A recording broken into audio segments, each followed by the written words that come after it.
firman-Mu. Dalam nama Tuhan Yesus kami sudah berdoa dan mengucap syukur. Amin.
hadapan orang lain mungkin kami terlihat bahagia, tetapi Tuhan tahu apa yang kami alami, apa yang kami pikirkan, apa yang kami gumulkan.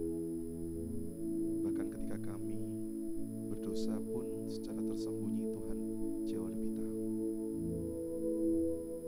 Oleh karena itu kami datang kepada Engkau, pribadi yang maha tahu, tetapi Engkau juga pribadi yang adil dan pribadi yang penuh dengan kasih. Mungkin hidup kami jauh dari Engkau Tuhan, tetapi Engkau selalu hadir, bahkan menunggu kami untuk datang kepadamu. Oleh karena itu pada kesempatan saat ini kami datang kepada Engkau melalui doa-doa pengakuan dosa kami. Biarlah Roh Kudus senantiasa membantu kami menyingkapkan mungkin ada dosa-dosa yang tidak kami sadari, tapi kami mau bawa itu kepada Engkau Tuhan. Kami mau mengakuinya. Dan firman Tuhan menegaskan bahwa Tuhan akan mengampuni segala dosa kami ketika kami datang dengan ketulusan hati dan juga kerendahan hati. Biarlah Roh Kudus memberikan keberanian kepada kami untuk senantiasa datang, tidak hanya ketika kami beribadah hari Minggu, setiap hari, supaya kami belajar untuk mengakui segala dosa dan kesalahan kami secara pribadi di hadapan Tuhan. Terima kasih untuk karya salib-Mu ya Yesus. Terima kasih untuk pengorbanan-Mu. Terima kasih untuk anugerah keselamatan. Dan biarlah kami belajar untuk menghargai anugerah keselamatan itu, yang mungkin secara ini kami tahu diberikan secara cuma-cuma, tetapi anugerah itu bukan anugerah yang gratisan. Biarlah kami tahu diri, siapa diri kami. Kami berkomitmen untuk menjaga kekudusan hidup kami. Terima kasih Tuhan. Dalam nama Tuhan Yesus kami berdoa dan mengucap syukur. Amin.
Hanya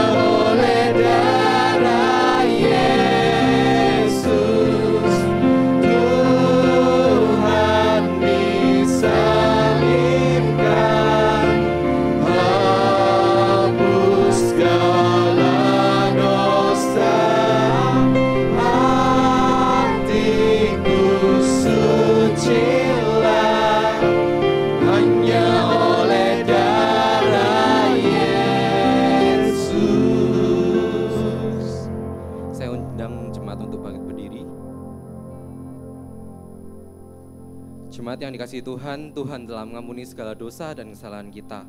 Ketika kita sungguh-sungguh datang kepadanya, maka senantiasa ada anugerah pengampunan bagi kita. Seperti yang tertulis dalam Injil Yohanes 3 ayat 16. Karena begitu besar kasih Allah akan dunia ini, sehingga ia telah mengaruniakan anak yang tunggal, supaya setiap orang yang percaya kepadanya tidak binasa, melainkan beroleh hidup yang kekal.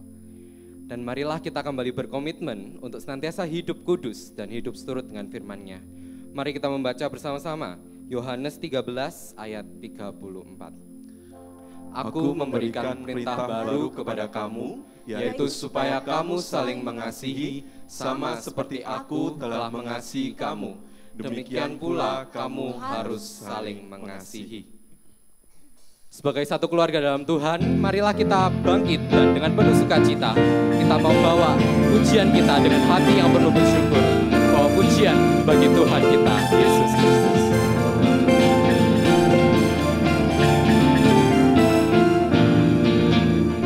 Dengan hati bersyukur masuki hadirat-Mu, membawa pujian bagi-Mu Yesus. Ku memandang wajah-Mu, bersuka di depan-Mu, sambil menceritakan kasih-Mu. Ku mengangkat tanganku, bersorak-sorai bagi kebaikan-Mu. Engkau baik, sangat baik, kasih setia-Mu tak pernah berubah. Engkau baik, sangat baik, kasih setia-Mu tak pernah berubah. Dengan hati yang penuh bersyukur kita mau masuk ke dalam hadirat-Nya. Dengan memandang wajah-Nya kita mau bersuka di depan-Nya. Dengan hati bersyukur masuki hadirat-Mu, membawa pujian bagi-Mu Yesus. Ku memandang wajah-Mu, bersuka di depan-Mu, sambil menceritakan kasih-Mu. Ku mengangkat tanganku, amin, bersorak-sorai bagi kebaikan-Mu.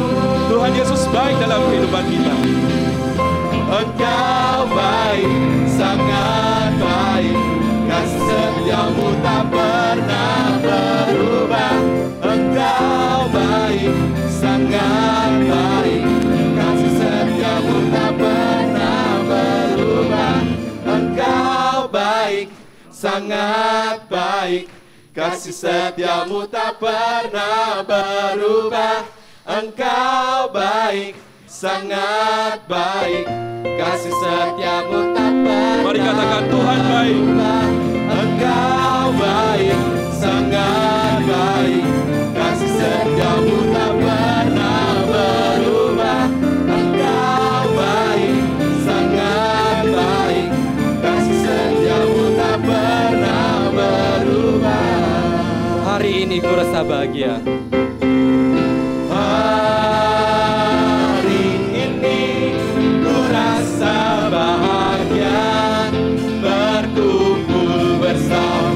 Saudara seiman,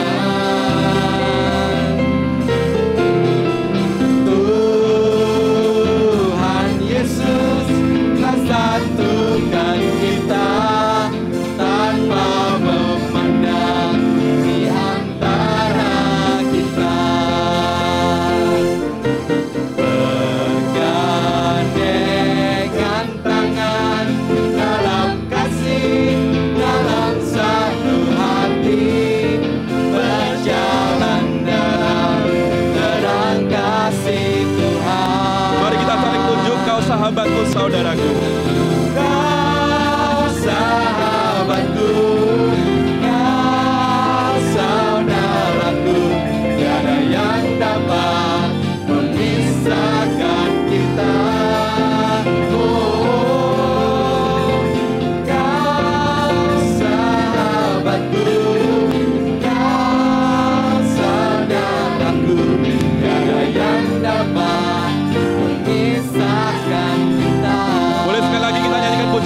Hari ini ku rasa bahagia. Hari ini ku rasa bahagia. bersama saudara seiman. Terima kasih Tuhan. Tuhan Yesus telah satukan kita tanpa memandang di antara kita. Bapak Ibu boleh bergandengan tangan. Bergandengan tangan dalam kasih, dalam satu hati. Berjalan dalam Tuhan. Berjalan dalam terang kasih Tuhan. Mari katakan, kau saudaraku, sahabatku. Kau sahabatku, kau saudaraku. Tiada yang dapat memisahkan kita. Ayo adik-adik, setelah minggu katakan, kau sahabatku. Kau sahabatku, kau saudaraku. Tiada yang dapat memisahkan. Boleh sekali lagi katakan, menegaskan, kita sahabat dan saudara. Kau sahabatku, kau saudaraku. Tiada yang dapat memisahkan kita. Oh, kau sahabatku, kau saudaraku. Tiada yang dapat memisahkan. Tidak ada yang dapat memisahkan kita, Bapak Ibu. Tiada yang dapat memisahkan. Mari sekali lagi kita tegaskan, tiada yang dapat memisahkan kita. Tiada yang dapat memisahkan kita. Mari kita beri kemuliaan bagi Tuhan kita. Bapak Ibu dipersilakan untuk duduk kembali. Sebentar kita akan mendengarkan persembahan pujian dari adik-adik sekolah minggu.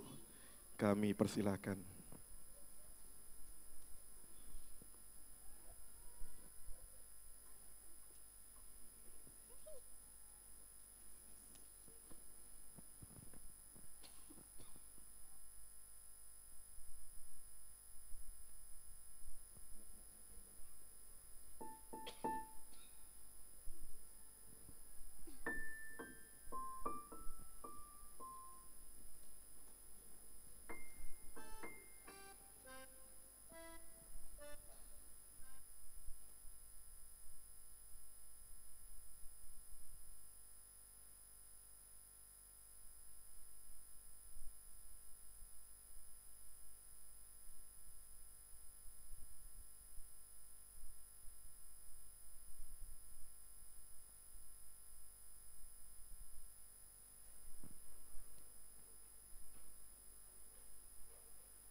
Ya, jemaat sekalian, saya besar di sekolah minggu sejak kecil gini, lalu jadi guru sekolah minggu, retreat sekolah minggu. Sebetulnya sekolah minggu itu menyenangkan, dan di sekolah minggu lah anak-anak itu diajar sejak dini tentang kebenaran firman Tuhan. Jadi saya menghimbau yang masih punya anak kecil, bawa ya, dalam kandungan pun bawa ya ke gereja. Nanti setelah lahir bawa ke sekolah minggu juga. Dan biarlah anak-anak ini sungguh diberkati oleh Tuhan. Yuk kita berdoa, silakan jemaat berdiri, kita mendoakan anak-anak, guru-guru sekolah minggu silakan maju ke depan. Karena mereka juga memiliki beban yang sungguh mulia.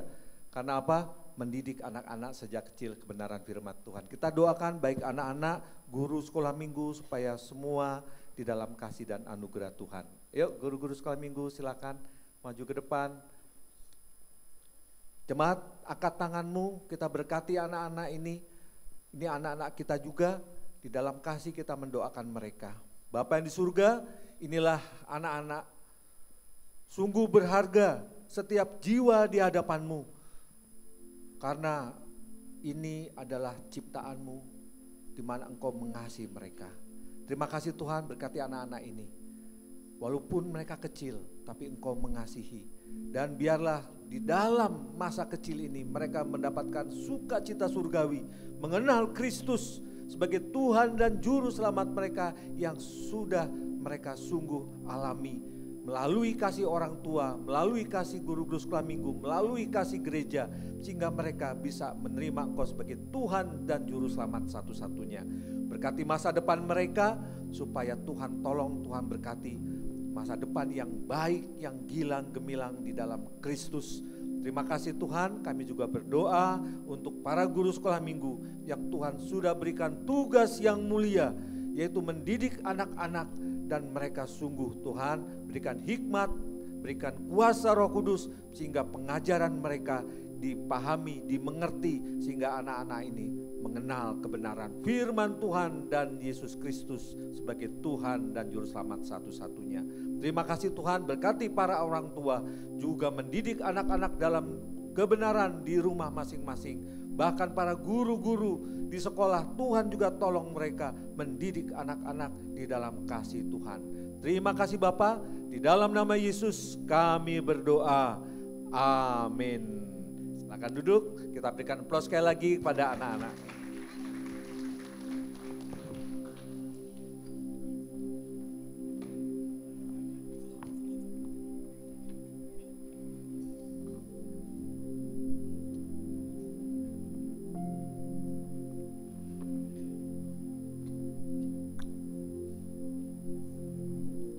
Marilah kita mempersiapkan hati dan pikiran kita untuk mendengarkan firman-Nya.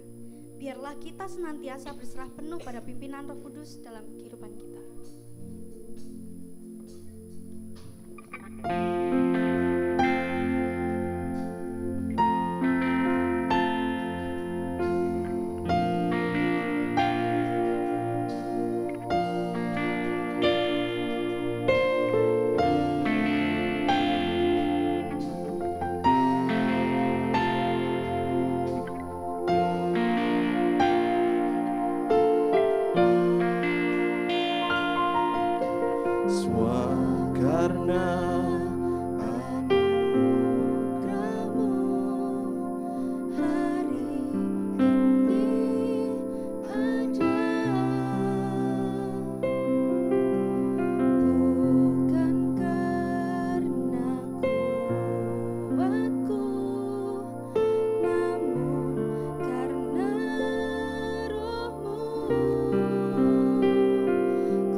yakin anugerahnya mampu jadikanku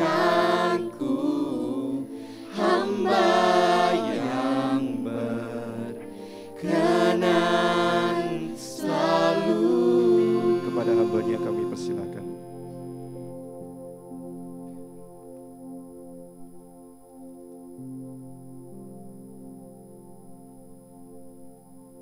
Cek. Mari kita sekali lagi nyanyikan refnya, saudara, sebagai penyembahan kita di hadapan Tuhan. Mengiring Yesus menjadi kerinduan hati setiap kita. Mengiring Yesus, itulah kesukaan hatiku.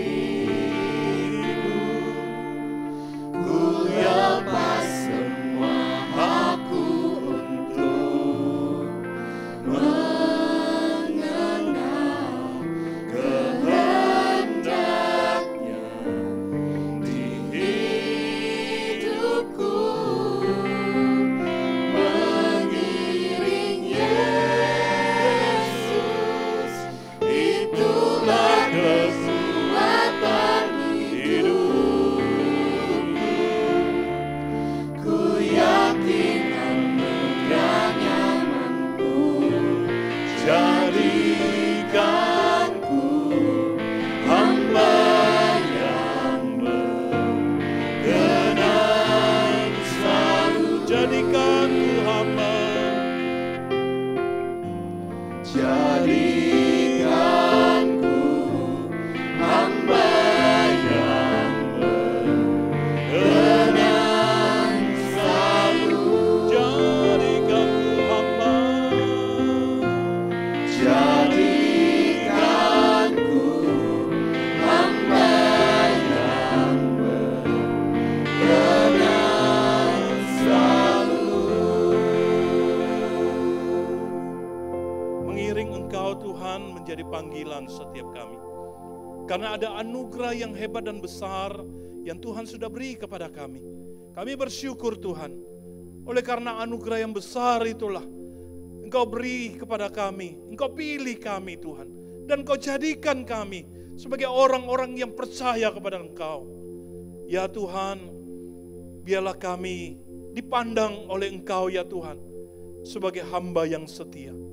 Hamba yang berkenan, hamba yang memuliakan akan nama-Mu. Terima kasih Tuhan, berkati kami oleh kebenaran firman-Mu. Dan setiap kami Tuhan yang mendengarkannya dan hamba-Mu yang menyampaikan. Biarlah Tuhan kuduskan kami, Tuhan jamah kami. Sehingga kami pulang dan membawa seluruh berkat firman-Mu. Dan kami diperkaya, kami diperkuat. Dan kami mengerjakan akan kehendak-Mu Tuhan di sepanjang hidup kami. Di dalam nama Tuhan Yesus kami berdoa. Amin. Shalom. Selamat pagi Bapak Ibu Saudara yang terkasih. Salam jumpa kembali. Ya, nama saya Edi, saya dari GKT Genteng ya. Jadi saudara mungkin sudah mulai menghafal saya, saudara.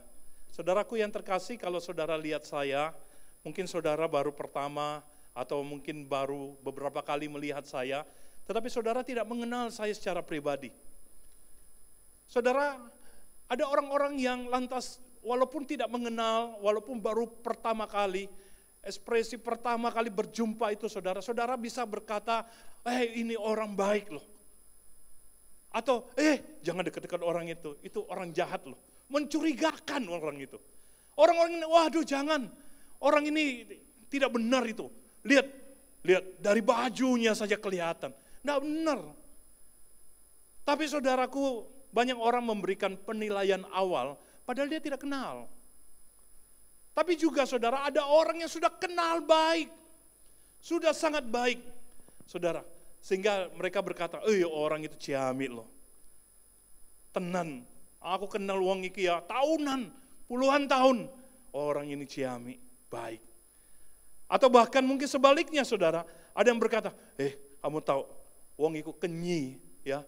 Saudara, saya ini orang Makassar, tapi kenal kata kenyi itu saudara gara-gara ada jemaat saya yang kasih tahu saya, ojo deket-deket sama orang itu kenyi. Loh, kenyi ke opo? Ya, Kalau setahu saya itu kenyit ya, saudara. Ya, tapi kalau kenyit kok apa? Katanya begini.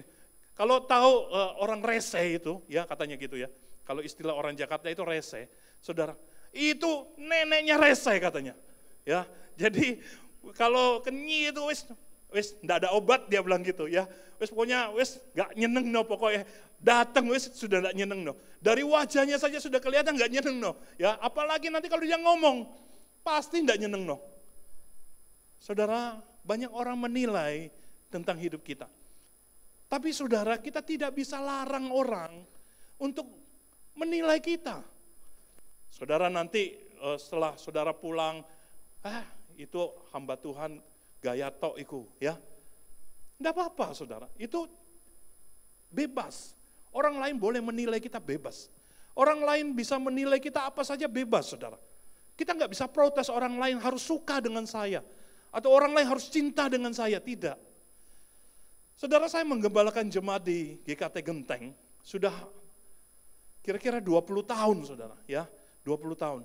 Saudaraku, lantas saya studi, waktu studi lanjut saudara, saya minta resign, keluar dari gereja. Saudaraku, selesai studi, harapan saya, ya tentu kalau sudah resign nggak balik dong, betul nggak ya, saudara? Kalau sudah resign berarti nggak usah balik lagi ke gereja yang sama. Saudara, enggak, Edi balik ke Genteng lagi. Loh, nggak salah ta, aku is pamitan loh. Ya, aku is pamitan. Saudara, baru disitulah saya baru tahu saudara waktu saya pamitan. Ya, ada orang yang suka dengan saya, ada yang tidak suka dengan saya. Ada yang cocok dengan gaya saya, ada yang tidak cocok dengan gaya saya. Ada yang suka lihat cara saya berbicara yang belak-belakan, ya yang terus terang. Kalau bilang suka ya suka, kalau tidak suka ya tidak suka. Kalau enak bilang enak, kalau tidak enak bilang tidak enak. Saudara, ada yang suka seperti saya. Tapi saudara, ada yang nggak suka. Ya bilang oh enak loh, meski enggak enak, ya toh. Wah, ada jemaat kasih masakan nih. Ya apa Edi? Enak enggak? Ya apa saudara? Jawabannya apa? Hah? Enak. Lalu Anda bilang, iya wis ngomong enak ya wis. Ya apa? Jadi perkara lah bilang enggak enak. Tapi saya enggak bisa saudara. Saya enggak bisa mengkhianati hati nurani saya. Saya pasti bilang, keasinan. Ya toh? Aku iki bludrek ya. Darah tinggi saya saudara, sudah minum obat, ya toh. Lagi kayak asin begini, waduh, ya pulang bisa marah-marah, habis makan kok marah-marah, kenapa? Mangannya asin, ya toh. Saya bilang, keasinan. Oh iya, lain kali tak kurangi garamnya. Nah itu baru betul, saya bilang gitu ya. Tapi saudara, saya berusaha untuk jujur dari hati nurani saya. Saya kalau bilang suka ya saya suka, saya tidak suka ya tidak suka. Begitu pula kalau ketika bergaul dengan orang, saudara, kalau saya suka ya saya suka, kalau saya tidak suka saya akan ngomong, saya nggak suka, gitu loh. Ya, saudara, tapi tidak semua orang senang dengan gaya begitu, betul nggak? Wih, ini pendeta loh, kayak ngono itu, kok ngomong kok ceplos-ceplos terus terang, ya, mbok ya hahaha hai gitu loh. Saudara, saudaraku, artinya apa? Kita tidak bisa menahan orang lain untuk menilai who I am. Tidak bisa menahan orang lain untuk melihat siapa saya. Karena begini saudara, saudara kalau lihat saya dari depan saudara, saudara akan lihat saya kurus. Betul? Saudara kalau lihat saya dari samping, kelihatan agak gemoy saudara. Ya toh? Saudara kalau lihat saya dari belakang, wow gitu loh. Ya saudara, artinya apa saudara? Sudut pandang kita belum tentu sama. Jadi bebas, tidak ada masalah. Saudara mau lihat dari manakah? Ya, saudara lihat rambut saya gembel loh saudara ya. Tapi kalau saudara lihat dari atas, waduh, ya udah bolong juga di tengah, ya toh. Saudara, artinya apa? Cara pandang kita berbeda, bebas. Semua orang boleh berpendapat tentang seseorang atau orang lain. Nah saudara, tetapi ada seorang yang bernama Barnabas. Jangan sampai saya salah sebut ya saudara. Ada juga satu yang namanya Barabas ya. Barabas sama Barnabas sama enggak? Hah? Enggak sama, saudara. Kenapa? Kalau Barnabas orang kenal, saudara. Di dalam, mari saya ajak kita lihat di dalam Kisah Para Rasul pasal 11 ayat yang ke-24. Kisah Para Rasul pasal 11 ayat yang ke-24. Siapa itu Barnabas, saudara? Saya akan bacakan, karena Barnabas adalah orang baik, penuh dengan Roh Kudus dan iman, sejumlah orang dibawa kepada Tuhan. Saudara, siapa Barnabas? Dia adalah orang baik, saudara. Tapi Barabas, dia itu siapa, saudara? Dia itu penjahat. Betul enggak? Siapa Barabas? Barabas, bebaskan Barabas, bebaskan Barabas. Salibkan Tuhan Yesus. Nah itu ya, kalau saudara ingat itu peristiwa Tuhan Yesus yang ditangkap, dipenjarakan, gantian dibebaskan Barabas. Ya, saudara, siapa Barabas? Dia kepala preman, dia pembunuh, ya, dia suka ngancam orang di pasar, dia ditangkap karena dia seorang preman. Jadi beda, saudara. Sedangkan Barnabas, saudara, dikenal sebagai orang baik. Jadi Barnabas ini, saudara, orangnya kalem, ya. Orang kalem kalau bicara, saudara, sangat santun, sangat rendah hati, ya. Kalau khotbah, saudara-saudaraku yang terkasih, Tuhan mengasihi kita. Nah, itu. Sangat beda dengan Paulus, saudara. Paulus itu kalau khotbah berapi-api, ya toh. Kalau Paulus berkhotbah itu semua orang yang dikhotbah itu gitu ya. Tapi kalau Barnabas, saudara, dia seorang yang kalem. Dia tipe seorang gembala. Dia tipe seorang pemelihara. Dia sangat baik. Ya, dia punya kindness yang begitu tinggi di dalam dirinya. Saudara, dia suka tolong orang. Gitu, ya. Jadi kalau ada ai masuk pakai tongkat, saudara, orang yang pertama kali lari itu ya adalah Barnabas. Orang yang pertama kali nolong itu adalah Barnabas. Saudara, siapa Barnabas? Barnabas ini adalah orang yang menolong Rasul Paulus. Jadi waktu Rasul Paulus pertama kali bertobat, saudara, dia tidak ngerti apa-apa. Maka orang yang bernama Barnabas ini, saudara, mendampingi dia, mengajari dia, membentuk Paulus, sehingga bisa dikata, saudara, bahwa Barnabas adalah mentor daripada Paulus.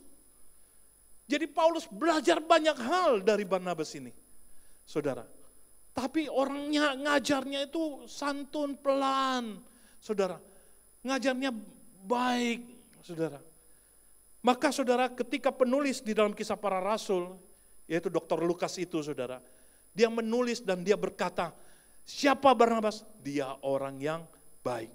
Dia dikenal baik, saudara. Sekalipun, saudara, kebaikannya Barnabas ini, saudara, menjadi sebuah polemik di jemaat Korintus. Kalau saudara baca di jemaat Korintus, maka ada geng, namanya geng Barnabas, dan ada geng yang namanya geng Paulus. Kami geng Barnabas, kami geng Paulus, bertengkar mereka, saudara. Yang geng Paulus bilang, apa itu Barnabas? Nggak api, khotbah, ngantuk aku. Ya, apa itu? Dia itu cuma bisanya kalau ada orang sakit datang dituntut. Lihat loh Paulus, hebat, khotbahnya berapi-api. Oh gengnya Barnabas bilang, jangan salah. Ya, Barnabas itu walaupun ya khotbahnya itu pelan, tetapi dahsyat bro. Ya, saudara, terjadi pertengkaran di gereja di Korintus. Gereja Korintus itu besar, saudara. Jemaatnya banyak, jemaatnya kaya. Banyak orang hebat di dalamnya. Tapi mereka bertengkar. Cuma siapa pemimpinnya, si A atau si B. Saudaraku, artinya bahwa sekalipun kebaikan hatinya Barnabas itu, saudara, masih ada orang yang tidak suka dengan dia. Tuh. Saudaraku, tetapi Barnabas ini, saudara, dia tidak peduli apa omong orang tentang dia. Dia tidak peduli engkau cap saya ini baik atau tidak baik, kau suka atau tidak suka. Tetapi saudara, dia katakan apa? Yang penting saya mengerjakan apa yang menjadi kehendak Allah di dalam saya. Saya mengerjakan perintah Kristus di dalam saya. Saya memahami apa yang menjadi Injil Kristus. Saya memahami kehendak Kristus, pengajaran Kristus, dan itu yang saya lakukan. Nah saudara, maka kindness yang ada di dalam Barnabas ini adalah kebaikan hati oleh karena firman Tuhan yang dia turuti itu saudara. Yang dia pelajari, yang dia dengarkan dari Kristus, yang dia pikirkan, yang dia coba renungkan, dia pahami apa kehendak Tuhan bagi hidupnya. Itu membentuk dirinya saudara dan menjadikan dia manusia baru. Saudara, itu yang dia ajar kepada Paulus. Hei Paulus, kamu dulu orang yang suka menganiaya orang Kristen. Kamu dulu suka memenjarakan orang Kristen. Kamu suka tangkap, kamu suka pukul mereka. Ingat baik-baik, kau sudah berjumpa dengan Kristus. Darah Kristus itu sudah membayar lunas dosa-dosamu. Kristus sudah menyelamatkan engkau. Maka engkau harus mengalami sebuah perubahan kualitas hidup, karakter dan perilaku hidupmu. Saudara, saudaraku yang terkasih, maka Barnabas sudah mengajarkan itu kepada Paulus. Di mana Paulus itu mengajarkan kepada jemaat-jemaat yang dia layani.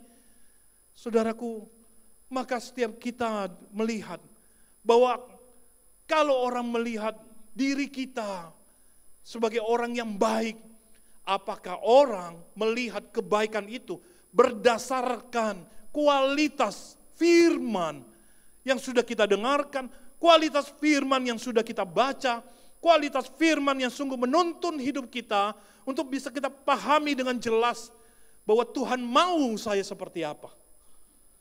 Tuhan mau jadikan saya menjadi seperti apa. Saudara, ini penting sekali. Bahwa kehidupan orang percaya, saudara, sangat mengenaskan. Suatu hari saya pergi ke gereja, saudara. Ke satu gereja yang cukup besar, saudara. Yang kira-kira sekali ibadah itu 2.000 orang.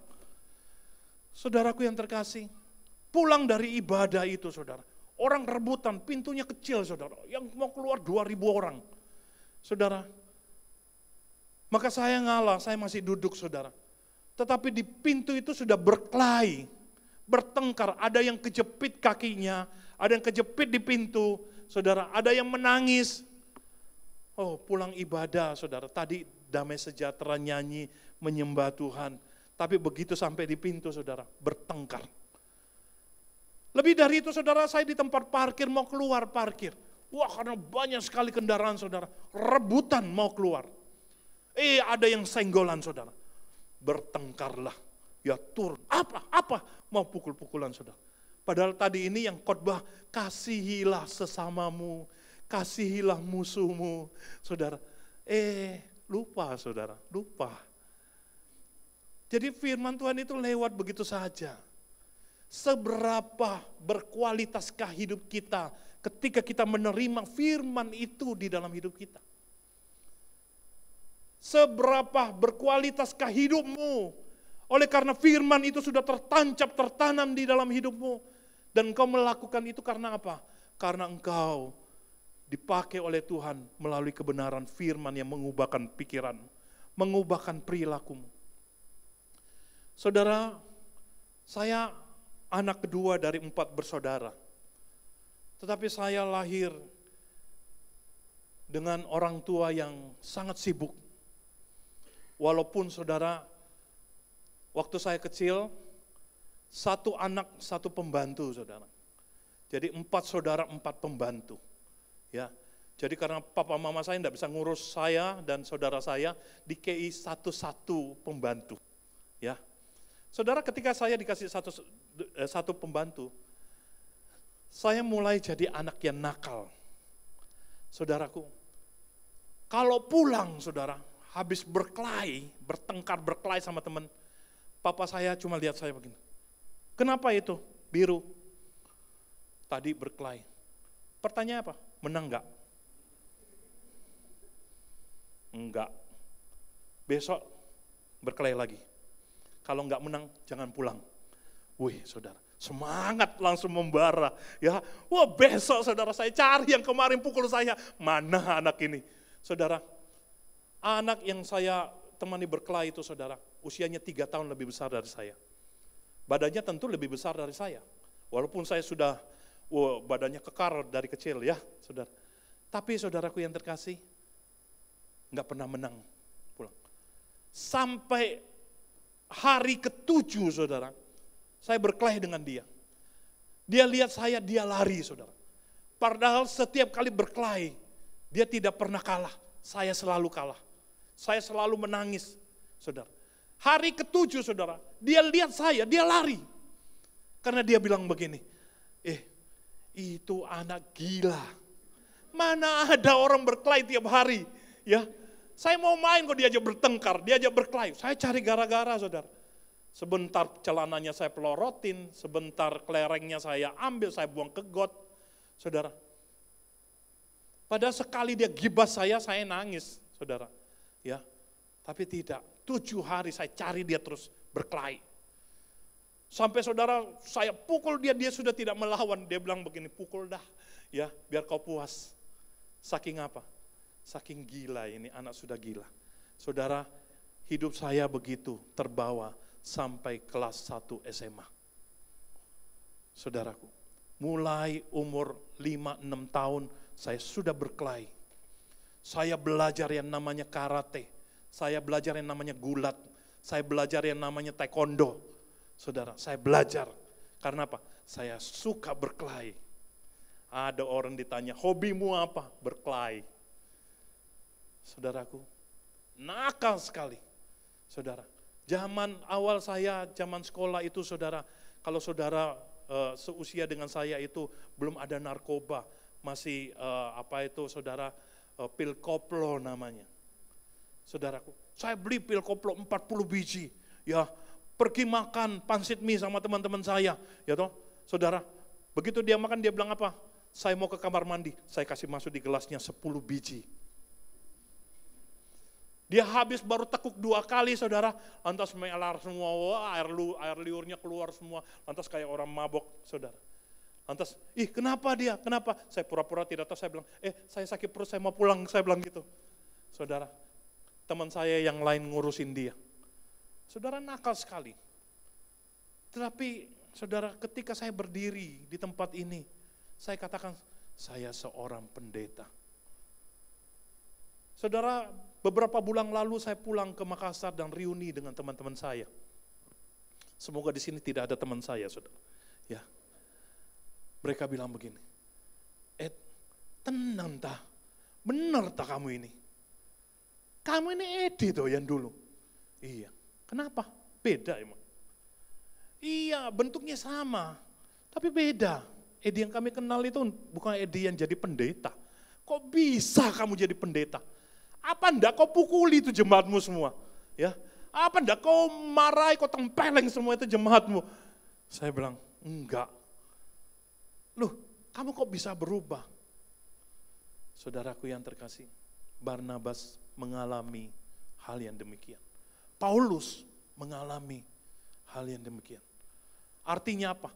Ketika keselamatan itu sudah menyentuhnya, saudara, ada perubahan kualitas hidupnya.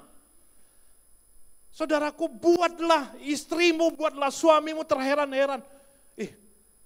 Biasanya pulang ngamuk. Kali ini kok pulang senyum-senyum. Kenapa ya? Saudara, buatlah orang sekitarmu itu terheran-heran melihat hidupmu. Tumben orang ini. Kesambet apa? Saudara, orang berubah kok dibilang kesambet. Saudaraku, artinya apa? Bahwa ada kualitas yang berubah. Saya bukan Edi yang dulu. Saya katakan kepada teman-teman saya bukan Edi yang dulu, saya Edi yang baru. Saya Edi yang berubah. Kenapa bisa? Karena Kristus sudah merubah saya. Karena Kristus sudah menyelamatkan saya. Karena Kristus sudah mengupas hati dan dosaku dan membuang semuanya. Dan menjadikan saya manusia baru. Saya mau supaya orang kenal saya, bukan jadi orang baik. Saya mau orang kenal saya melihat, di dalam orang itu ada firman. Di dalam orang itu dia mengalami sebuah perubahan kualitas hidup karena firman. Saudara, Karena Kristus sudah menyelamatkan dia. Saudara, Barnabas menunjukkan kualitas hidupnya. Bukan supaya orang berkata, oh ini orang baik, ciami wong iki. Saudaraku yang terkasih, saya bersyukur sekali saudara. Di gereja kami saudara, ada program setiap kali lebaran. Yang pertama saudara adalah buka puasa bersama, dan yang kedua kali ini saudara, tahun ini kita buat bagi parsel yang bentuknya sembako. Saudaraku, waktu saya umumkan itu, lantas setelah terkumpul semua biayanya saudara, cuma waktu 1 minggu saja saudara, bahwa biayanya semuanya terkumpul. Saudara, setelah acara itu selesai saudara, masih ada jemaat yang saya bilang begini, datang kepada saya bilang, Pak Edi, nanti tanggal 12 kami juga akan ada bagi sembako. Pak Edi, keluarga saya mau bagi takjil. Pak Edi, keluarga saya juga mau buka puasa bersama. Boleh nggak Pak Edi datang dan hadir? Saya bilang boleh, sangat boleh. Lantas saudara saya tanya, kenapa sih? Biasanya kan kalian nggak bikin. Saudara, saya bingung merespon jemaat saya tahun ini. Kira-kira ada 20 orang saudara melakukan hal yang sama. Saya bilang, kenapa sih nggak digabung di gereja? Dia bilang begini, Pak Edi, kalau yang di gereja kami sudah memberi, tetapi kami mau coba untuk melakukan ini secara personal. Bukan supaya orang kenal kami orang baik, bukan. Tapi supaya kami belajar melakukan perintah Tuhan bagi hidup kami, yaitu mengasihi sesama kami. Saudaraku, maka sampai hari Sabtu kemarin, saudara, waktu saya berangkat, saya katakan kepada rekan ini atau jemaat, maaf ya, saya tidak bisa hadir. Tapi nanti diwakilin istri saya dan hamba Tuhan yang lain. Saudara, sampai hari Sabtu kemarin, saudara, masih ada yang bagi tajil dan buka puasa bersama. Saudaraku, apa yang menggerakkan kita? Biarlah kita tidak menggerakkan itu supaya orang tahu saya ini orang baik. Bukan, saudara. Kita lakukan ini karena Kristus memberikan sebuah contoh, memberikan kita sebuah perintah, berfirman kepada kita. Saudaraku, maka ini yang menjadi dasar kenapa Barnabas disebut sebagai orang baik. Dan harusnya saudara, bukan hanya Barnabas, tapi juga semua orang-orang Kristen juga harus mengalami hal yang sama. Bahwa kualitas hidupnya itu sangat berbeda. Karena apa? Karena Kristus sudah menyelamatkan setiap kita. Kecuali kalian tidak merasakan ada keselamatan pada dirimu. Kecuali kau tidak menikmati firman yang Kristus sampaikan dan beritakan kepadamu. Kau tidak pernah membuka hatimu untuk membaca firman Tuhan. Bagaimana kamu tahu berperilaku yang baik dan benar kalau kau tidak mengerti firman Tuhan? Saudaraku, maka saudara dikatakan Barnabas bisa menjadi orang yang disebut baik itu saudara. Karena ada karya Roh Kudus itu terjadi di dalam hidupnya. Saudara, lantas dikatakan yang kedua, selain dia baik, dia penuh dengan Roh Kudus. Penuh dengan Roh Kudus, saudara. Artinya apa, saudara? Roh Kudus yang ada pada Barnabas ini bukan kelihatan daripada fenomenal-fenomenal di dalam hidupnya. Bukan, saudara. Oh, karena dia bisa berbahasa-bahasa yang hebat, yang tidak dimengerti orang. Apakah itu disebut dia dipenuhi Roh Kudus? Saudaraku, hati-hati. Suatu hari saudara di pertemuan hamba Tuhan, ya Bamak gitu ya saudara. Saya juga hadir di situ karena saya penasehat Bamak di Kabupaten Banyuwangi, saudara. Dan ketika di dalam pertemuan itu saudara ada ibadahnya. Nah, waktu tertentu saudara, maka teman-teman itu ada fenomenal, mereka glosolalia saudara dan lain sebagainya. Tapi saya diam saja. Kenapa saya diam? Kenapa saya tidak ikut berbahasa-bahasa aneh? Karena itu bukan fenomena Roh Kudus, saudara. Tetapi kasih karunia Tuhan. Maka saudaraku yang terkasih, saya diam dan setelah pulang itu mereka berkata begini, ini pendeta yang tidak dipenuhi Roh Kudus. Mungkin guyonan saudara ya. Tetapi saudara, tapi di dalam hati saya cukup dalam itu. Karena itu berbicara tentang dogma kita, berbicara tentang pemahaman kita yang benar tentang karya Roh Kudus.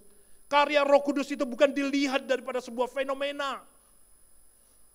Saudara, banyak orang yang berkhotbah, banyak orang yang mimpin pujian, banyak orang yang berbahasa aneh, tetapi hidupnya tidak menunjukkan bahwa dia orang yang diselamatkan oleh Kristus. Hidupnya tidak sesuai dengan kebenaran firman Tuhan. Maka kalau saudara dipenuhi oleh Roh Kudus, menjadi dasar kegerakan hatimu, saudara, menjadi dasar engkau datang ke beribadah, kau melayani Tuhan, engkau mengasihi orang lain. Itu menjadi dasar, karena apa? Roh Kudus yang berbicara, mengingatkan saya. Termasuk pada pagi hari ketika saudara dengarkan saya berkhotbah, Roh Kudus sedang bekerja di dalam hatimu. Iya ya, saya orang Kristen bukan, saudaraku. Bahkan dikatakan Barnabas itu juga orang yang dipenuhi dengan iman, saudara.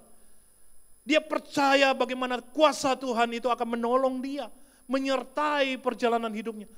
Saudaraku, dia bukan orang yang kaya, tetapi dia mengumpulkan dana buat pelayanan di gereja di mana gereja itu butuhkan. Salah satu di mana dia mengumpulkan dana adalah gereja Korintus.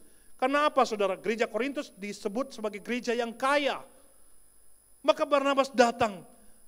Dia mau menggerakkan hati banyak orang. Untuk apa? Untuk mau memberi bagi pelayanan di tempat lain. Saudaraku, artinya apa? Dia percaya kalau ini pekerjaan Tuhan, Tuhan pasti akan mencukupinya. Dia percaya kalau ini karya Tuhan, Tuhan pasti akan kerjakan. Enggak usah tunggu, saudara. Tetapi bagaimana orang digerakkan hatinya untuk memiliki kindness, kebaikan hati. Saudara, itu yang dikerjakan oleh Barnabas. Sehingga dia mengingatkan jemaat, ayo belajar. Ketika kita memberi, bukan supaya kita dikenal, oh saya orang baik. Saudara bagi-bagi uang, lantas dikenal saudara orang baik. Tidak, saudara. Saudaraku yang terkasih, sekarang banyak orang datang ke gereja, cari apa, saudara? Cari Tuhan? Enggak, cari berkat. Saudara, beberapa minggu yang lalu kami berdiskusi, beberapa hamba Tuhan berdiskusi. Saudara, di dalam diskusi kami, ada satu orang yang sedang memaparkan hasil risetnya. Saudara, ketika dia paparkan hasil risetnya, dia katakan, kenapa ada gereja yang ramai dan bagaimana? Fenomena apa yang terjadi, kenapa gereja itu menjadi penuh? Saudara, di dalam diskusi kami dia katakan, hal yang pertama, ya, yang paling tinggi, kenapa banyak orang yang ke gereja? Yang pertama, karena orang selalu minta diberkati dan mujizat. Jadi kalau gerejamu mau penuh, selalu berbicara tentang berkat, selalu berbicara tentang mujizat. Oh gitu ya, saya bilang baik juga itu ya, ide yang baik. Saya nggak tahu nanti Pak Emil bisa dipraktekkan apa enggak ya, saudara. Kalau orang-orang datang, saudara, Tuhan membukakan pintu langit, menurunkan berkatnya dari 7 pintu langit, dibukakan semua, supaya berkatnya dicurahkan. Wih, siapa yang nggak senang, saudara? Senang kan, saudara? Ya toh?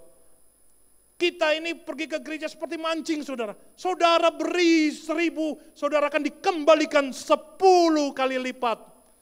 Enak nggak, saudara? Ya, nanti persembahan toh, ya toh? Saudara kasih berapa? Nah, kalau kasih 100.000 dapat 1 juta, ya kan? Kalau kasih 1 juta dapat 10 juta.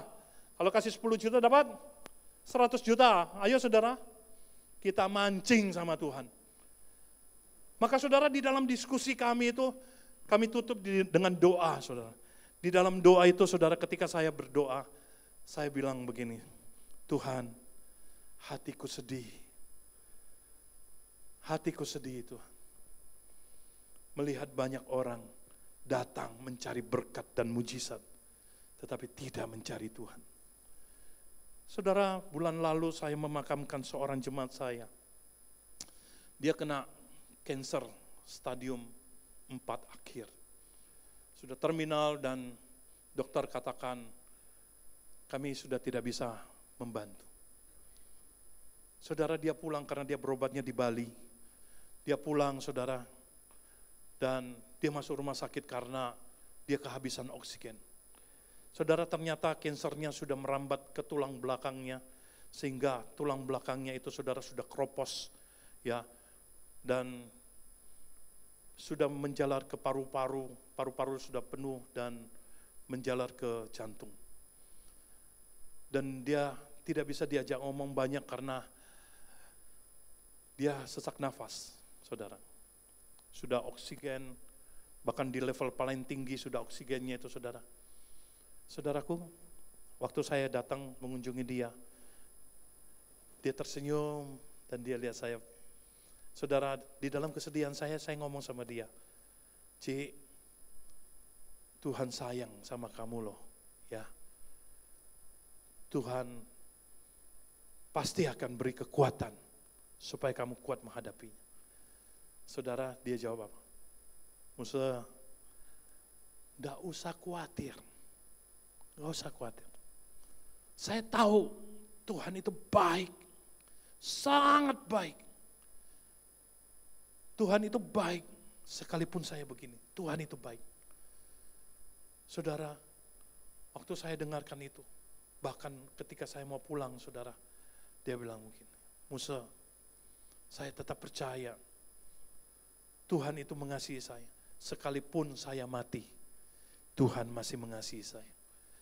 Musa, gak usah khawatir. Saudara, ketika saya melihat imannya yang sangat kuat begini, saudara, 3 hari kemudian dia dipanggil pulang. Ini menjadi sebuah kesaksian saya ketika saya memimpin kedukaan. Saya ceritakan bagaimana iman orang ini. Sampai akhir hidupnya, dia masih bisa berkata, God is so good. Saudara, tidak mudah berjuang sampai akhir. Kalau kita pada waktu dapat berkat, kita bilang Tuhan baik. Pada waktu kita sembuh, kita bilang Tuhan baik. Pada waktu semuanya beres-beres saja, kita bilang Tuhan baik. Saya mengenal seorang pengusaha, saudara, di Semarang. Tahun 87 dia bangkrut, saudara. 3 perusahaan besarnya rugi, dijual, ditutup, dan dikabarkan sebagai pilot. Saudaraku, tetapi dia datang ke gereja dan dia berkata, Tuhan itu baik. Tuhan itu baik. Sebelumnya, saudara, dia mau bunuh diri. Tetapi dia berjumpa dengan seorang yang berkata, kamu itu loh 3 perusahaanmu pilot, tapi masih naik Mercy S-Class. Saya loh cuma kepala tukang becak. Saya bisa bilang Tuhan itu baik. Saudara, itu memukul dia dan berkata, iya ya, Tuhan itu baik.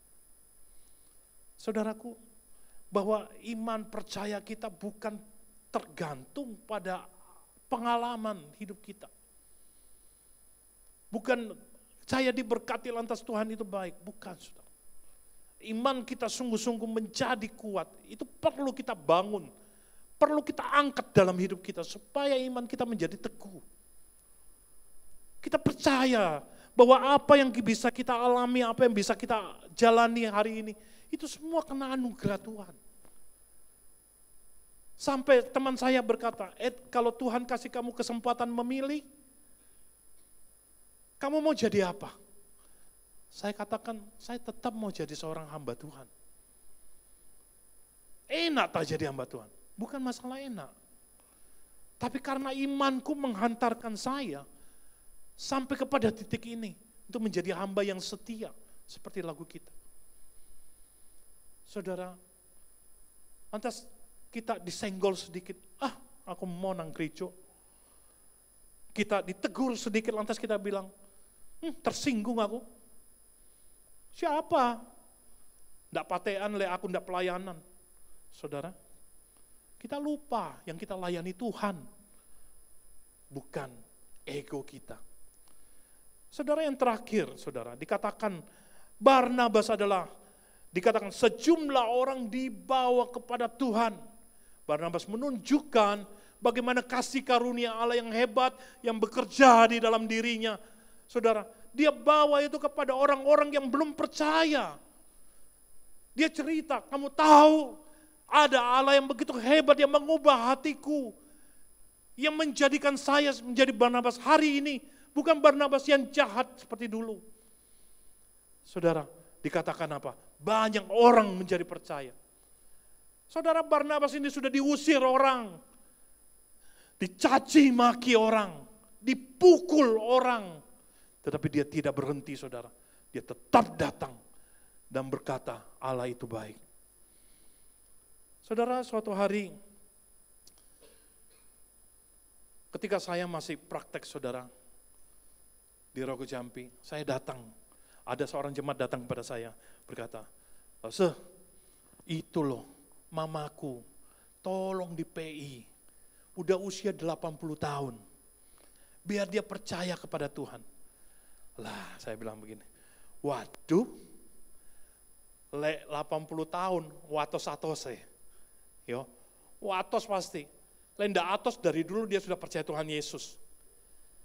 Ya enggak apa-apa tuh. Yang penting lo usaha dulu. Lah kok kamu enggak usaha? Tak bilang gitu. Wah, le anaknya sing ngomong wis gak mempan. BE lo semempan. Waduh, saudara, saya berdoa Tuhan, bagaimana ini Tuhan? Saudara, saya minta Tuhan kasih saya hikmat. Nanti kalau saya ngomong apa? Sampai di depan rumahnya, saudara, saya ketuk pintu, saya masih belum tahu mau ngomong apa. Saudara, waktu dibuka pintu, saudara, dia lagi duduk di situ, saudara. Ya duduk di depan, di halaman, ya masih berjemur. Lantas saya masuk begini, saudara. Ai, cawan, ini. Nah, gitu saudara ya. Sopo iki, teko kok ini, ya toh, saudara. Ai, bikin apa, Ai? So akrab, Ai. Kamu siapa? Saya ini Cuantau dari gereja, ya toh. Ai, ini. Loh, ini lagi. Kamu siapa? Cuantau, pasti mau ngomong tentang Yesus ini. Sudah, enggak, pulang. Saudara, saya diusir. Ai, belum ngobrol kok wis diusir. Enggak, pokok enggak, pulang. Anaknya kasih kode. Pulang saya. Datang lagi enggak? Hah? Kalau saudara datang lagi enggak? Saudara, saya enggak mau datang. Anaknya bilang, ayo, lause ciayo, gitu ya. Datang lagi, saudara. Saya bertekad, saudara. Tuhan kasih saya kesempatan. Datang lagi, saudara. Datang besoknya, 2 hari kemudian datang. 1 minggu itu saya terus datang, saudara. Setiap kali datang bilang apa? Ai, ini. Ya, antara saudara hari ketiga, hari keempat itu saya nyanyi. Yesus, ai, wo cetau. Ya saudara, nyanyi lagu itu, lagu sekolah minggu. Saudara, gak diusir, saudara. Karena dengar saya nyanyi. Oh, dia suka dengar saya nyanyi.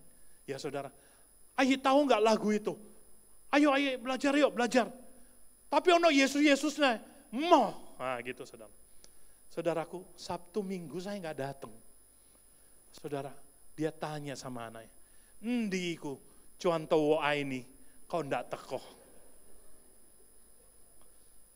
Teko ini, saya ki hilang. Ndiku. Wah, hari Minggu itu anaknya bilang, "Lause digolei lo ambek mama." Loh, apa? Iya, ndiku lause ini, kok ndak teko. Nah, gitu ya. Saudara, hari Senin saya datang, saudara. Saya tahu dia suka makan bakpao. Saya bawa bakpao 2 biji. Begitu buka pintu, ini, ya, gitu saudara ya. Saudaraku, jadi ini namanya penginjilan ini ya. Jadi saudara, jadi begitu saya masuk ngomong ini saudara. Sampai saya layani dia saudara, sampai dia lemah, dia sudah tidak bisa lagi bangun, dia di tempat tidur. Saudara, sebelum saya selesai praktek itu saudara, saya mau pulang ke Lawang. Saudara, dia panggil saya. Celuk iku, lauso ini, celuk rini. Mama mau ngomong sesuatu. Wih, ono opo iki ya. Saudara, saya datanglah. Langsung saya datang saudara. Biasanya duluan saya, ayi o aini, itu enggak saudara. Langsung dia bilang, lause wo aini. Wah saudara, wih ada harapan ini. Ya saudara, lantas dia bilang, lause saya mau nyanyi. Saudara dia nyanyi, Yesu ai wo cetau. Saudara, dia nyanyi lagu itu. Sambil dia menangis saudara. Dia bilang, kau sudah menunjukkan kepada saya dan memperlihatkan kalau Tuhan Yesus itu mengasihi saya. Saudara, dan saya bilang, Popo, mau dibaptis gak? Mau. 2 hari kemudian saudara, ada pendeta datang baptis dia. Saudara, saya pulang ke Lawang. Saudara, 3 bulan kemudian dia meninggal. Saudara, ada pesan dari anaknya, telepon ke kampus. Lose, saya mau kasih tahu pesan terakhir mama buat Lose. Hah? Ada titip ini enggak, warisan enggak? Enggak, mama titip omongan. Wah, ini lebih penting dari warisan. Dia bilang begini. Mama bilang begini. Lause eti. Dia bilang bukan lause eti. Lause wo aini. Yesu aini. Cuma itu saudara kata-kata. Lause wo aini, Yesu aini. Saudara, saya dengar itu, saya merasa bersuka cita. Sedih, tapi bersuka cita. Karena apa? Tuhan menjemput dia di dalam kasih sayang yang besar. Kasih yang hebat. Saudara, lantas bisakah saya berkata, saya hebat loh, Popo 80 tahun, iso percaya Tuhan Yesus. Yang hebat siapa? Tuhan Yesus yang punya kasih, bukan saya.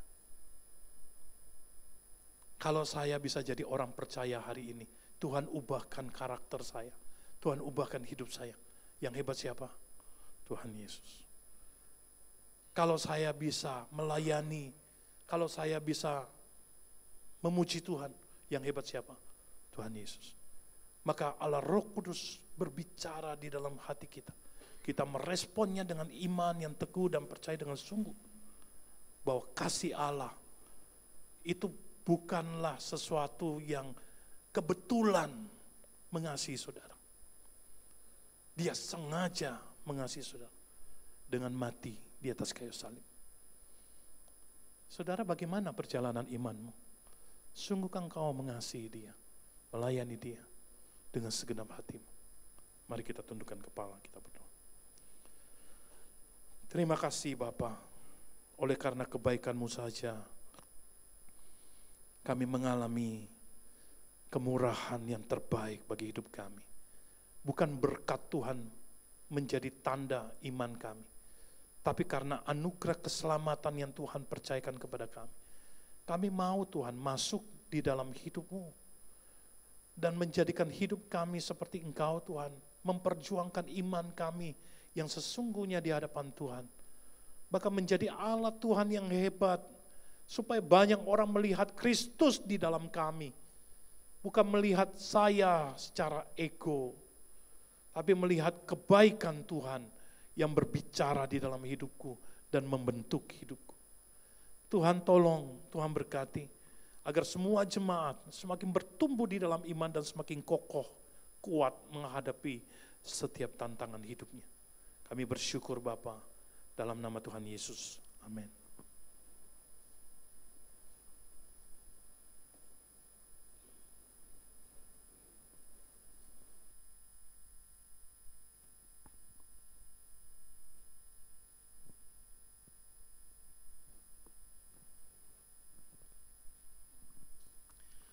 Jemaat yang dikasih Tuhan, sebagai respon dari firman, akan ada persembahan pujian dari kami Komisi Youth. Tapi sebelum kami mempersembahkan pujian, Bapak Ibu, saya secara pribadi, pertama terima kasih Musa Edi sudah memberkati kita dengan pelayanan firman. Saya juga bersyukur hari ini bisa melihat Bapak Ibu boleh bersama-sama hadir dalam ibadah pada saat ini. Terlebih lagi saya bersyukur Bapak Ibu, sebuah pujian ini kami persiapkan. Kalau Bapak Ibu tahu, ada beberapa di antara pemusik ini, mereka adalah hasil pelatihan drum. Drummer yang sekarang ini baru muncul, ini hasil pelatihan drum, dan juga ada yang pelatihan gitar, dan ada teman-teman lainnya yang setia, dan mereka mengalami perkembangan yang luar biasa. Itu bukan karena saya yang hebat, tetapi dukungan dari Bapak Ibu dan juga majelis yang sudah menyekolahkan mereka musik, dan saya ajak, ayo anak-anaknya didorong untuk bisa bermusik, melayani, tidak melalui saya, tidak apa-apa, tetapi paling tidak didorong untuk bisa melayani bersama-sama. Terlebih lagi saya juga mengucap syukur dalam waktu dekat mendatang, ada satu juga yang akan berangkat ke seminari, gitu ya. Itu yang diimpikan setiap gereja, gitu ya.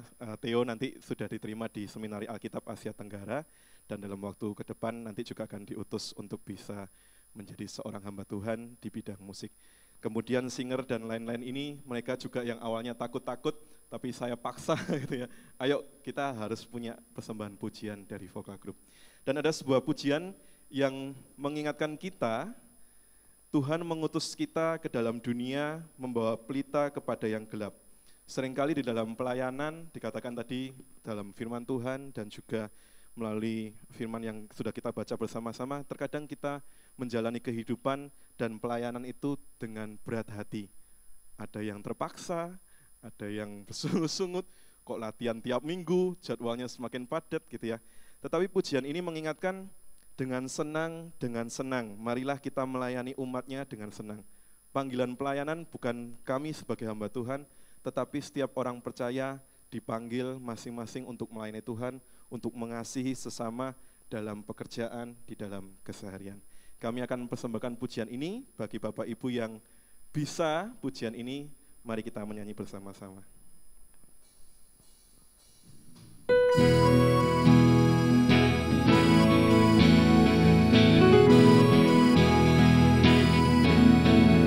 Tuhan mengutus kita ke dalam dunia, bawa pelita kepada yang gelap. Meski dihina serta dilanda duka, harus melayani dengan sepenuh. Dengan senang, marilah kita melayani umatnya. Dengan senang, berarti kita memuliakan namanya. Tuhan mengutus kita ke dalam dunia, bagi yang sehitam tubuhnya lemah. Meski dihina serta dilanda duka, harus melayani dengan sepenuh. Dengan senang, marilah kita melayani umatnya. Dengan senang, berarti kita memuliakan namanya. Tuhan mengutus kita ke dalam dunia, untuk yang miskin dan lapar bergeluh. Meski dihina serta dilanda duka, harus melayani dengan senang. Dengan senang, marilah kita melayani umatnya. Dengan senang, berarti kita memuliakan namanya. Mari kita pujikan bersama-sama bait yang kelima, kita belajar pujian ini, kita boleh diutus untuk menjadi terang bagi yang lain. Tuhan mengutus kita ke dalam dunia, untuk melawan orang terbelenggu. Meski dihina serta dilanda duka, harus melayani dengan sepenuh. Dengan senang, marilah kita melayani umatnya. Dengan senang, Saya undang jemaat bangkit berdiri, kita pujikan bagian efek. Dengan senang, marilah kita melayani umatnya.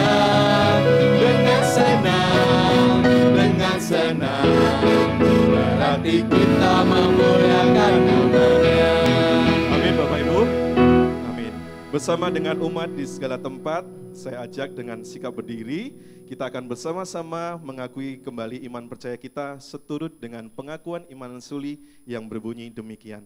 Aku percaya kepada Allah, Bapa yang Maha Kuasa, Khalik langit dan bumi, dan kepada Yesus Kristus, anaknya yang tunggal kita, yang dikandung dari Roh Kudus, lahir dari anak darah Maria, yang menderita sengsara di bawah pemerintahan Pontius Pilatus, disalibkan, mati dan dikuburkan, turun dalam kerajaan maut, pada hari yang ketiga bangkit pula dari antara orang mati, naik ke surga, duduk sebelah kanan Allah, Bapa yang Maha Kuasa, dan dari sana Ia akan datang untuk menghakimi orang yang hidup dan yang mati.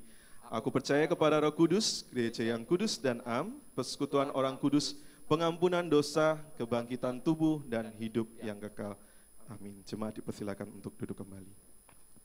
Marilah kita memberikan persembahan sambil memuji Tuhan dengan ketulusan hati kita. Selama kantong persembahan diedarkan, jemaat dapat melihat warta jemaat di layar LCD.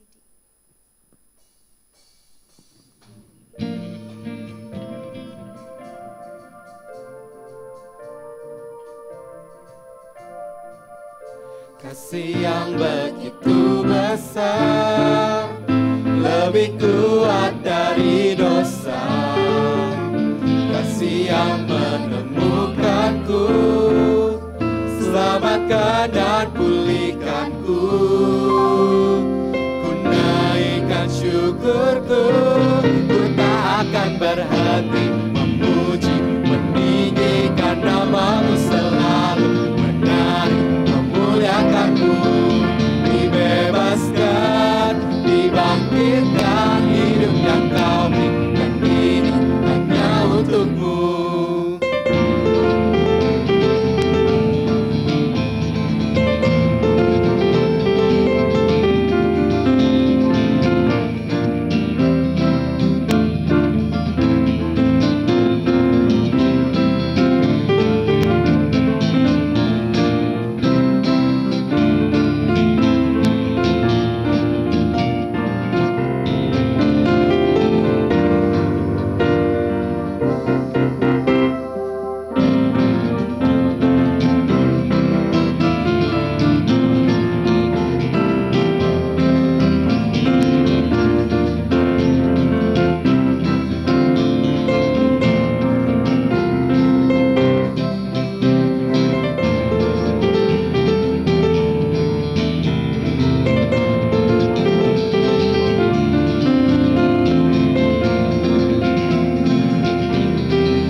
Ya Bapa, terima kasih Engkau telah mengumpulkan kami pada pagi hari ini dan beribadah bersama. Saat ini kami telah mengumpulkan persembahan kami, kiranya Tuhan Yesus memberkati tangan-tangan yang telah memberi maupun yang belum memberi. Begitu juga berkatilah para hamba-Mu yang akan mengelola persembahan ini ya Bapa, kiranya mereka bisa mengelola persembahan ini dengan baik dan bijaksana. Kami persembahkan semua persembahan ini hanya pada-Mu saja ya Tuhan Yesus. Di dalam nama Tuhan Yesus kami sudah berdoa dan mengucap syukur. Haleluya, amin.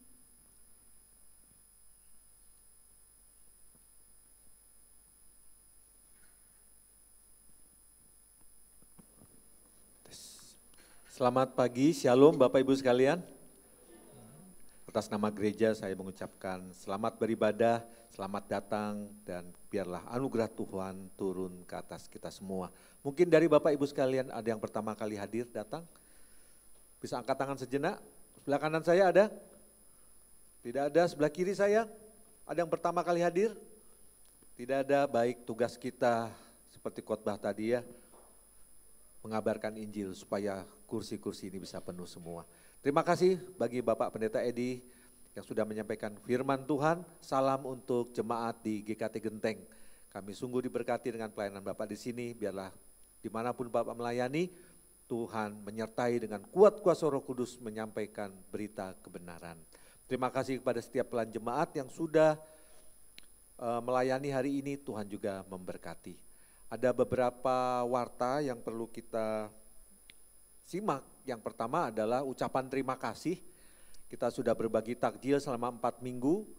Ya, setiap Jumat kita berbagi takjil dan sudah berjalan dengan baik. Ini karena dukungan Bapak Ibu Saudara semuanya.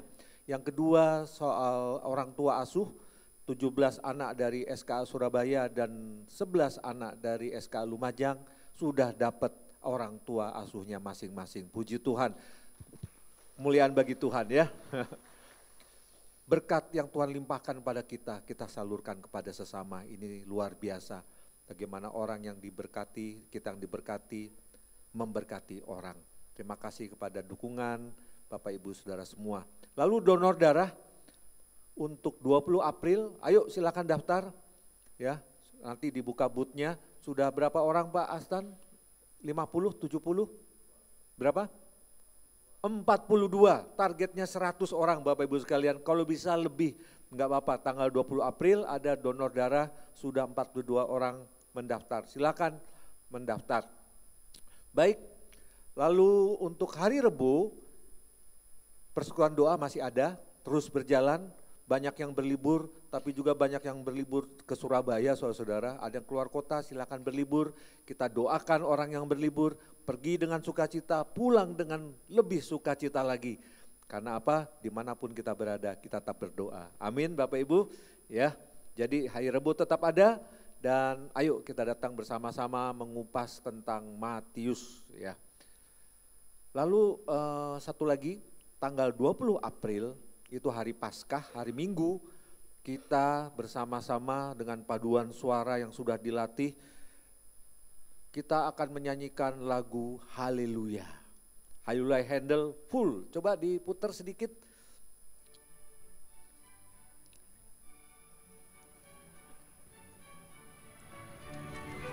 Wah, gitu ya, oke stop ya, oke stop, baik. Kita akan nyanyikan lagu ini bersama-sama dengan paduan suara. Paduan sudah berlatih 4 suara. Jemaat nanti dibagi di grup jemaat. Nyanyi lagu ini setidak-tidaknya pas haleluya. Itu harus bisa ya. Selanjutnya bukan terserah Anda, saya yakin pasti bisa juga. Karena kita punya waktu 4 minggu untuk latihan sendiri-sendiri. Pokoknya ikutin aja ya.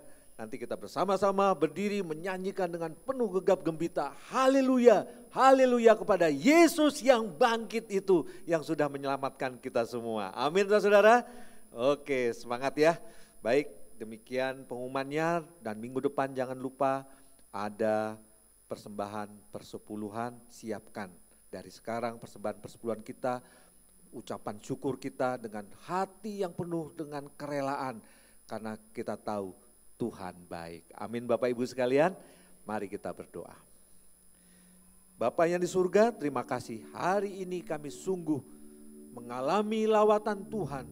Tuhan baik dan Tuhan memberkati. Biarlah kami hidup di dalam Tuhan, kami hidup di dalam kebenaran-Mu, kami hidup bersama Tuhan. Terima kasih Bapa. Tuhan tahu pergumulan jemaat di tempat ini, ada yang sakit Tuhan jamah, ada yang dalam pergumulan rumah tangga, Tuhan berkati supaya dapat melewati semua ini bersama dengan Tuhan. Karena bersama dengan Tuhan kami yakin percaya Tuhan akan memberikan hikmat, kekuatan, kesetiaan dalam menjalani pergumulan ini. Kami berdoa untuk jemaat Tuhan yang sedang studi baik di dalam negeri maupun di luar negeri. Ada yang masih anak-anak, yang ada sudah orang tua, Tuhan juga memberkati supaya berikan hikmat, kesehatan, kekuatan dapat menyelesaikan dengan baik, dan Tuhan menyiapkan pekerjaan-pekerjaan yang kami yakin Tuhan juga sudah siapkan. Bila ada yang mencari pekerjaan di tempat ini juga, Tuhan juga menolong. Sedang berbisnis, ada masa ekonomi yang sedang lesu, Tuhan tolong juga, karena kami menggantungkan harapan kami kepadamu saja. Terima kasih Bapa. Kami perlu khususnya berdoa juga untuk gempa bumi yang ada di Myanmar, di Thailand dan negara-negara sekitarnya yang banyak menimbulkan korban jiwa. Tuhan tolong pemerintah Thailand, Myanmar, Tuhan berkati, dapat menolong, dapat bekerja, dapat memberi bantuan kepada rakyatnya. Kami yakin dan percaya Tuhan akan memberkati. Dan melalui peristiwa ini kami sadar Tuhan bahwa sewaktu-waktu kami bisa dipanggil Tuhan dan kami sesungguhnya tidak berdaya.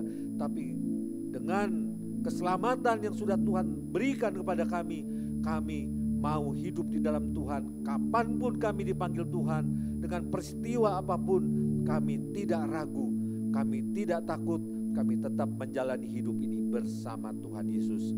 Terima kasih Bapa, berkati juga pemerintah di Indonesia ini. Tuhan menolong supaya pemerintah dengan adil dan bijaksana, masalah korupsi, masalah premanisme, masalah kejahatan-kejahatan, Tuhan berkati pemerintah dapat mengatasinya. Terima kasih Bapa, berkati Presiden dan segenap jajarannya, dan juga di Surabaya ini Tuhan menolong wali kota untuk memimpin, dan kami umat Tuhan berperan serta untuk mensejahterakan kota ini. Terima kasih Bapa. Di dalam nama Yesus, Tuhan dan Juru Selamat kami yang hidup, kami berdoa. Amin. Jemaat sekalian, silakan berdiri. Kita akan puji dan memuliakan Allah Tritunggal, Allah Bapa, Allah Anak, dan Allah Roh Kudus. Doksologi.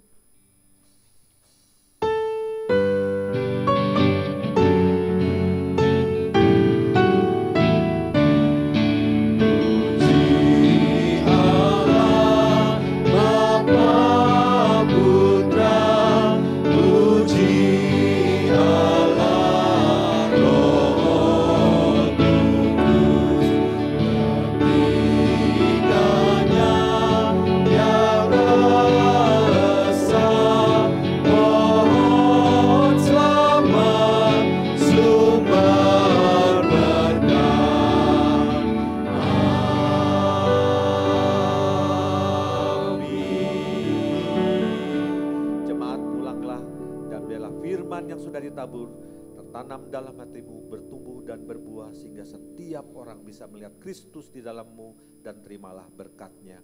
Kiranya Allah Bapa, sumber berkat, sumber damai sejahtera, sumber kekuatan, mencurahkan berkat-berkat yang berkelimpahan kepadamu, kepada keluargamu, kepada usahamu, kepada studimu, kepada pelayananmu, dan apa yang kau lakukan. Dan biarlah anak tunggal Tuhan Yesus Kristus selalu berjalan dan hidup bersamamu, dan Allah Roh Kudus meneguhkan, menghibur, dan menguatkan imanmu sehingga kau setia dari sekarang sampai Maranatha, sampai Tuhan Yesus datang kedua kalinya. Amin.